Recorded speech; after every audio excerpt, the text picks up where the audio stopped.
நம்ம சாப்பிட்டுட்டு இருக்கக்கூடிய சுகர் மாத்திரை, ப்ரெஷர் மாத்திரை, கொலஸ்ட்ராலுக்குள்ள மாத்திரை, இன்சுலின் ஊசியில் நிரந்தரமாக நிறுத்தணும்னா நம்ம செய்ய வேண்டியது இந்த இன்சுலின் ரெசிஸ்டன்ஸை சரி பண்ணணும்.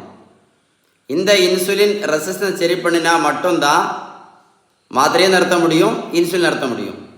இதை சரி பண்ணணும்னா ஒரே ஒரு வழி மட்டும்தான் இருக்குது, அதுதான் பேலன்ஸ்ட் டயட். நீங்கள் பேலன்ஸ் டயட் கரெக்டாக எடுத்தால் மட்டும்தான் என்ன பண்ண முடியும், இந்த இன்சுலின் ரெசிஸ்டன்ஸை சரி பண்ண முடியும். இந்த இன்சுலின் ரெசிஸ்டன்ஸை சரி பண்ணலை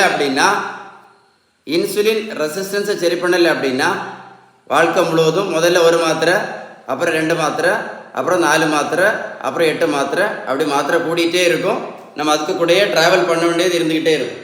இந்த பெரியவங்களை பாருங்கள், 42 கிலோ வெயிட் குறைச்சிருக்கேன், 128லேருந்து 86 கிலோ. நான் கொடுத்ததெல்லாம் only one thing, balanced diet மட்டும்தான். Only balanced diet. இந்த வீடியோவை சேவ் பண்ணி வைங்க, ஒரு கூட போட்டு கேளுங்க. நான் சொன்ன விஷயம் கரெக்டாக இருந்தால் மட்டும் வீடியோவை என்ன பண்ணுங்க, ஃப்ரெண்ட்ஸுக்கு ஷேர் பண்ணி கொடுங்க. நிறைய பேருக்கு என்ன யூஸ்ஃபுல்லாக இருக்கும், உங்களுக்கு மட்டும் இல்லை, நிறைய பேருக்கு யூஸ்ஃபுல்லாக இருக்கும்.